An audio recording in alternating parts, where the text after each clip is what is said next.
Hey guys, welcome to my channel. My name is Adelphi. As you guys know, because you clicked on the link, right? You clicked on the title. I will be talking about something super difficult, but something that I am going to share because when I was in the midst of it all, in the midst of everything happening to me, it's still, happening to me. I relied heavily on other people's stories and other people's videos, and I decided I'd share my story. One, to help other people, to help others so that they know that they're not alone. And secondly, because no one's story was like mine, and I guess no one's story is ever the same. But sometimes, they're more relatable depending on the situation, right? So I decided to share. And also because if you don't follow me on Instagram, you should follow me on Instagram. Everything will be below. But a lot of my Instagram followers, I have a really good relationship with them, and I decided that I would want to talk about this, and the simplest way for me to do that would be to record a video. So here we are. So let's start from from the beginning. Let me flat out and say it. I had a miscarriage, a missed miscarriage to be exact, and it has been the hardest thing I've gone through in my entire life. My fiance and I, we've been together 6 years, and almost 6 years, like 5 and some change, right? But we were the type of people that, we wanted to have children when we were ready. Both of us, even before we dated each other, we knew that we wanted things to be as perfect as possible when we had kids, And that day came, we made the decision like, all right, let's go for it. And it happened super fast. And within less than 2 months, we were pregnant, right? So I took a pregnancy test. I remember that I took it because we had just gotten back from Russia. We were visiting his family and Yuri's family, and I felt so jet lagged, right? I was so jet lagged, I was so tired, I was exhausted, but I thought that was all normal. I had never been somewhere where I would have jet lag, So for me, those feelings were normal. But I took the test because I'm like, hey, you never know. And if I want to make sure I'm doing everything right. So we got back, we got back home. And within a couple of days, I took a test and it was positive. And it was the best day of my life, guys. It was the best day of my life. And I remember sitting there and looking at it. First of all, I peed on it and peed on the steak, right? And it was positive instantly, like instantly. I was like, whoa, like, whoa. So I took the test right when my period was due, like a fiend. And it was positive, and it was the best day ever. And in my head, I'm like, I have to do something special to tell Yuri. And he had told me he was gonna go to work early that day. He was gonna go to the studio early. And I'm like, great, I'm gonna have time to go buy stuff and surprise him with it. And then we went to the gym that morning. We did everything we had to do that day, and I was like keeping this big ass secret. So we get home and I shower, he showers, and I'm like, when are you leaving? And he's like, oh, I'm gonna go later. And in my head, I'm like, damn, I cannot hold this secret any longer. So I go upstairs and I get the test and I put it in my hoodie pocket. So I come back down and I have like a smirk and I'm giggling and I'm like, I have to tell you something. And he's like, no, what? And he's like nervous.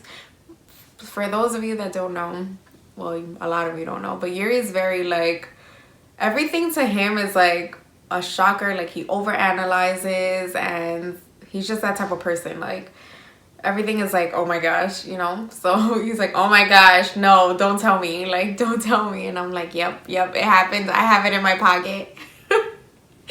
And mind you, I'm not saying I'm pregnant, none of that. I'm just like, this is exactly what's happening. And he was like, oh my gosh, but whatever. I couldn't stop laughing. I showed it to him and it was good. Everything was good. We were really excited. He was nervous, but he was excited. So fast forward, I had an appointment. I called the doctor. I scheduled an appointment. In between from finding out to when our appointment was, we were going to Dominican Republic. We went to Dominican Republic for one of our friends' weddings. And, you know, I came back, everything was normal. We went to the appointment, we saw our baby, we heard its heartbeat, and we were like over the moon. I remember they, you know, you see on the screen, they play the heartbeat, and I was just like, I started to tear because that's when it became like real, you know. So whatever, everything was fine. The baby was measuring slightly smaller, which was normal because of my dates or whatever. And, you know, the doctor told us we had nothing to worry about. So whatever, we go about life. We scheduled our next appointment, which was in 2 or 3 weeks, I believe. And we go to our appointment, happy as can be. And we hear the baby's heartbeat, and we see the baby, and it's moving around, and it looks so cute. And the doctor tells us that the baby was like a little small, but we had nothing to worry about. That most likely they would just have to change my due date because baby's heart rate was good, everything was good. I didn't have cramps, I didn't have anything. I had full-blown morning sickness. So at this appointment, I believe I was almost 10 weeks. I was 9 weeks and some days. I haven't looked at our sonogram since everything happened. I don't have the courage to yet. But that's okay, I'll get there. That's what I was saying. I had full-blown morning sickness. Morning sickness, I'm talking about all day sickness. I was sick all day. By all day sickness, I mean that I was throwing up all day, every single day. For me, throwing up once a day was like a good day. So I had all the symptoms. I was, you know, and I was reading my apps, and my app said the more symptoms, the better. Like everything, that means your hormones are raging, that means everything is good, that means that, you know. So I literally was the happiest sick person ever. Like I was so happy. I was ready for it to be over, but I was so happy. Like during this time of being so sick, I was over the moon. Like I waited for this moment for so long in my life. Like ever since I was a little girl, that's all I ever wanted. So although I was dying, literally dying, losing weight, like barely ate anything, I was so happy. I was so happy. So, you know, fast forward, our next appointment wasn't until way later, till about a month later. And at that appointment, I was 13 weeks, 3 days. So we go in and we have our sonogram, and we're at a different office. They scheduled us at a different office, not with my doctor. They scheduled the sonogram, and then I would have a doctor's appointment like in 2 days. So we go, and remember, I'm supposed to be 13 weeks, 3 days, and I'm the type of person, guys, that I look up everything. So I'm like looking everything up. I'm have an idea of what my baby is supposed to look like on the sonogram. I was so excited because I knew at that point, like, the baby was gonna be so much more developed. I was already, you know, like, I'm already second trimester for the most part, and you know, I didn't think there was anything to worry about, like anything. I didn't have anything going wrong with me where I was worried or concerned. So the sonogram, you know, she puts it on my stomach, and she's quiet and looking at the screen. The screen's over here, and I'm like looking at it, and she's taking pictures and measuring, and I could see everything. So I could see that when she was measuring the baby was like tiny. Like I could see 9 weeks some days, 10 weeks some days. Like I could see that the baby was like tiny, and it didn't look how it was supposed to look. It didn't look how I knew it was supposed to look, you know. And briefly she played, like, she on the screen I could see where the heartbeat was supposed to play. Like she did it really quickly and tried to be discreet, but I saw I'm like hyper aware like that. And then she says, I'll be right back, I have to get the doctor. So I turned to Yuri and I'm like, something's wrong. And he's like, no, you have to have a positive mindset. With that attitude, like, don't have that attitude, like everything is gonna be fine. But I could tell that he knew something was wrong, but he didn't want me to worry. So it felt like forever, and in that time frame I said every single prayer that I knew. I told God to please make sure that everything was all right, and that he wouldn't give me anything more than I can handle. And I remember like saying that like so vividly. So the doctor comes in and she's like, I'm so sorry. Well, she did a little sonogram. She tried to do the sonogram again. And she's like, I'm so sorry. Your baby no longer has a heartbeat.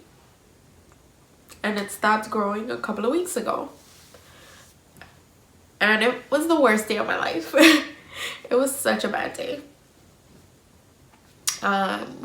So she tells me not to worry, that this happens to 1 in 4 people, that there's nothing that I did wrong, that everything was gonna be fine, that I didn't have anything to worry about for the future, and that everything was gonna be okay, you know? And I was just like crying. Like the minute she said something, you know, the baby's heartbeat had stopped, I was crying. I was crying and I could barely hear what she was saying. And she asked me if I had any questions. And I said no. And oh yeah, she asked me if I was feeling anything different. And I'm like, no, like I'm sick all the time. So whatever, she said, take your time and, you know, your doctor will call you and to schedule, you know, to let you know what the next steps are. So I look over at Yuri and I finally look over at him and he's crying too, and we're like really upset, as you can imagine. We're really sad, we're devastated, and yeah, it was the worst day of our lives. We left and it was terrible. So I'll talk about my horrible story with how everything went in detail another time, but basically this was a Wednesday, so that Friday I had an appointment with my doctor. I saw her and she discussed the options with me. She said you can let things happen naturally, which nothing had happened in weeks. Like my body clearly still thought it was pregnant. And she discussed taking medication or having a surgery called a DNC. And at that point, we just decided to try the medication. And the medication didn't work. I had a visit to the emergency room because of heavy bleeding and pain. And then after that, still I wasn't like passing everything. So I ended up with a DNC almost a month later anyway. So almost 4 weeks later anyway. So I had to get a DNC anyway, which my DNC was a couple of days ago. I'm finally feeling so much better and I'm just ready to move on. But honestly guys, like I am the type of person that I'm really positive. So while I was going through my pregnancy, I didn't look at miscarriage. I didn't look at anything negative. I didn't look at miscarriage stories. I didn't know about them. Like I knew that they happened. I knew that people experienced them. I didn't know what a miscarriage was until it happened to me. And I didn't imagine the pain until it happened to me. Like I had friends that it had happened to, and I was just, you know, you feel so bad for them and you're so sorry for them, but you don't know their pain until you experience it yourself. And it is the hardest thing in the whole world. The hardest. But yeah, like I had no clue. I didn't even know. I thought a miscarriage, like you were started to bleed. Like I remember being pregnant, like looking at the toilet paper, you know, when you wipe, and being like no blood, like just being so like naive to the bad things, you know. But I thought I'd share because I want, you know, whoever's watching this to take away that you're not alone, that you could be the healthiest, strongest, most fertile person in the world, and this does happen. It happened to me, and it's gonna be all right. I know that for a fact. It has to be all right. And also because my Instagram family wanted to share with them, and I figured the easiest way to do that would be to start a video. So to do a video and explain not in detail, but you know, tell my story. And I decided to do that, to share with them and to tell them about what happened to me. You know, Yuri and I shared our pregnancy after the second time we had our appointment. We heard the baby's heartbeat, where everything was thriving, where everything was going as planned, and it still happened to me. So, you know, I know I would have rather have gone through this privately, to be 100% honest. But I know that I went through this publicly for a reason, because although I share a lot, I'm a very private person. So I went through this publicly for a reason, and I hope that I can, you know, help anyone out there. And it's gonna be fine. Like, we're gonna be okay. Like, as hard as it's been, we're gonna be all right. Yeah, so that's my miscarriage story. Cytotec did not work for me. That's what the medication is called. I'll share more about that in another video, because I know going through this, like, literally I became a YouTube fiend. Like, I watched every single video on miscarriage, DNC, medication, all of that. So I'll do more videos just in case you're curious. Not curious, or just in case you want more information, you know, from, I'm not a doctor, but from a real person that lived it. But yeah, guys, I promise my videos are not gonna be sad, but I hope you enjoyed watching and listening to my story. And if you're going through this, stay strong. You're gonna be all right. We're gonna be all right, I promise. And yeah, that's my video, guys. I cried way more than I thought I would.